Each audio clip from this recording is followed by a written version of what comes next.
எத்ரோ பரமதே சித்தம் நிருத்தம் யோக சேவையா. அதாவது தனக்குள்ள இருக்கும் அந்த ஆத்மாவை உணர்ந்த ஒருவர் தியான யோகத்தை பின்பற்றுவதனால் நமக்கு உள்ள இருக்கும் விஷயங்கள், நமக்கு வெளியில நடக்கும் விஷயங்கள் அனைத்துமே நமக்கு புரிய ஆரம்பிக்குமாம். எப்படி என்றால், நமக்கு உள்ள இருக்கும் விஷயமாக இருக்கும் அந்த ஆத்மா, நாம் தான் இந்த ஆத்மா. ஆத்மா தான் நமக்கு இருக்கும் ஒரே அடையாளம். இப்பேற்பட்ட ஆத்மாவும் அந்த பரமாத்மாவும் வேறல்ல. ஸோ உள்ள இருக்கிறது இறைவன் தான். அந்த இறைவன் தான் நமக்கு இயக்குகிறார்.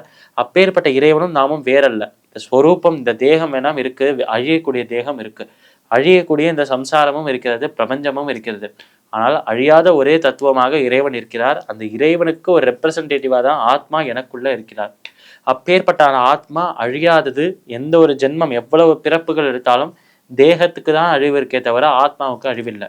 இப்படி அழிவில்லாத ஆத்மாவை அந்த இறைவனின் திருவடியில் சமர்ப்பிக்கிறது மட்டுமே இந்த தேகத்தின் தொழிலாக இருக்கு என்று யார் உணர்கிறாரோ, அந்த தியான யோகத்தின் மூலமாக யார் உணர்கிறாரோ அவரே ஒரு யோகி என்று அழைக்கிறோம் என்றும் கிருஷ்ணர் சொல்றார்.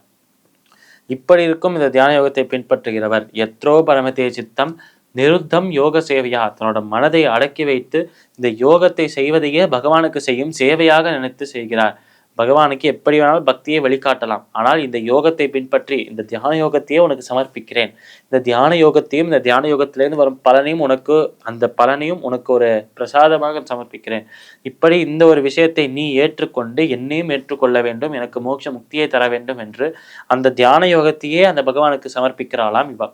இந்த தியான யோகத்தை செய்வதையே அந்த இறைவனுக்கு செய்யும் ஒரு சேவையாக, அவருக்கு செய்யும் ஒரு பணிவிடையாக நினைத்துக் கொண்டு இதை செய்து கொண்டிருக்கிறார்கள் என்று சொல்றார் இந்த இடத்தில். எத்ரோ பரமதே சித்தம் நிருத்தம் யோக சேவையா எத்திர செய்வாத்மனாத்மானம் பஷ்யத்னாத்மனி துஷ்யதி.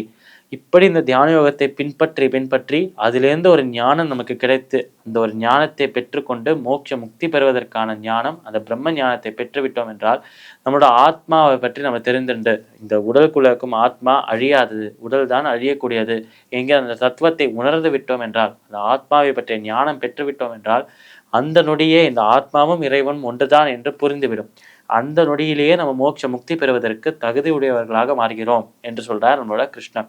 அப்பேற்பட்ட நபர்கள், அப்பேற்பட்ட பக்தர்கள் அவா எவ்வளவு முயற்சி செய்து இந்த ஒரு நிலைக்கு வந்திருக்கா என்று எனக்கு தெரியும். அந்த முயற்சிகள் வீண் போகாமல் அவர்களுக்கு மோட்சத்தை அளிப்பேன், முக்தியை அளிப்பேன் என்று சொல்றார் நம்மளோட கிருஷ்ணன்.